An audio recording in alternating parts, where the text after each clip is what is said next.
अल्हम्दुलिल्लाह हम हुसैन से अल्लाह को समझते हैं। नक्कन साहब का बड़ा हसीन जुमला है। नक्कन साहब फरमाते हैं, बड़े सगीर का सबसे बड़ा आलिम अल्लामा अली नकी नक्कन फरमाते हैं कि अल्लाह के वजूद पर दलीलें तो अनगिनत हैं कि अल्लाह है, ये दलील अल्लाह है, ये दलील, ये दलील, ये दलील। अल्लाह के वजूद पे दलीलें तो अनगिनत हैं, मगर करबला में हुसैन का इत्मीनान सबसे बड़ी दलील तौहीद है। इससे बड़ा इस्तदलाल नहीं है हमारे पास कि अल्लाह है, कि जो करबला की दलील है।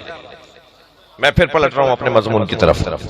हमारा अकीदा बहुत रोशन है। हम अल्लाह को मानते हैं, अल्लाह की इबादत करते हैं, उसी का सजदा करते हैं, उसी के काबे की तरफ रुक करके नमाज पढ़ते हैं, उसी का कलाम कुरान मानते हैं।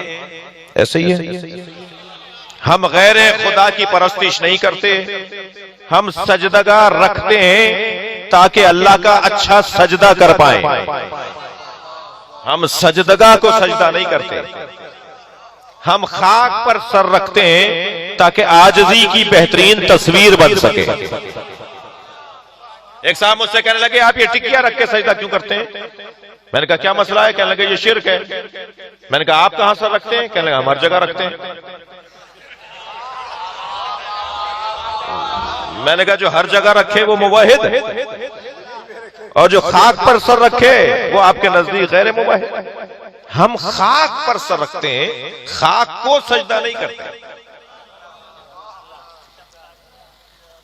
5 डॉक्टर जावेद साहब, 5 डॉक्टर शिया, हक है ना भाई, दलील ले। अगर कोई शिया होना चाहता है, कोई सुन्नी होना चाहता है, तो उसे भी कोई परेशानी की बात नहीं है।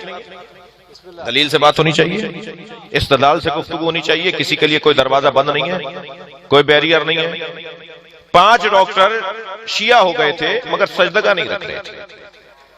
मुझे उन्होंने कहा जी दलील है कोई आपके पास, सजदगा क्यों रखें? मैंने कहा जी मौला अली का फरमान, उससे बड़ी तो दलील ही नहीं। कहने लगे क्या कहा है अली ने, मौला ने? मैंने कहा मौला ने सब सवाल हुआ, मौला से सवाल हुआ, मौला कयाम एक है, रुकू एक है, हर रकत में सजदे 2 क्यों है? सवाल अच्छा है या नहीं? मौला से सवाल हुआ, मौला हर रकत में कयाम एक है जी, रुकू एक है, सजदे 2 क्यों है?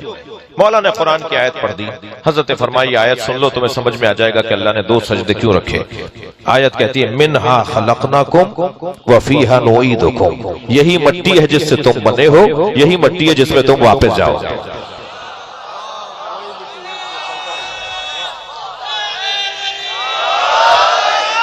पहला सजदा मेरी विलादत की याद दिलाता है, और दूसरा सजदा मेरी मौत की याद दिलाता है।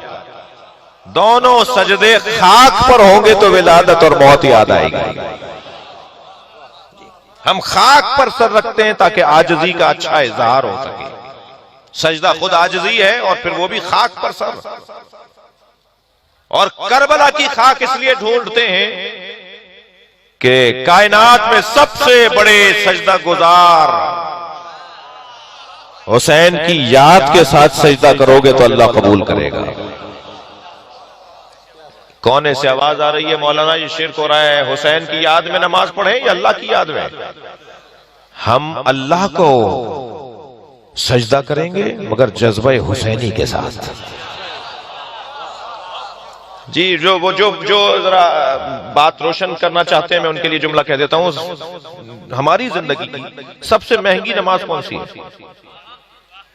हमारी जिंदगी की सबसे महंगी नमाज मक्के में पढ़ी जाने वाली वो 2 रकत नमाज है जो खाना काबा के सामने मकाम इब्राहिम पर खड़े होकर हम हज का तवाफ करने के बाद पढ़ते हैं।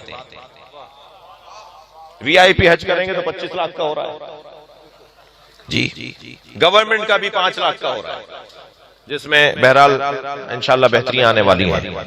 आपकी दुआओं से हम बहुत आगे तक आ चुके हैं। जैसे हज का डायरेक्टर होता था ना पाकिस्तान में, अब ज़ियारत का डायरेक्टर बिठाया जा रहा है।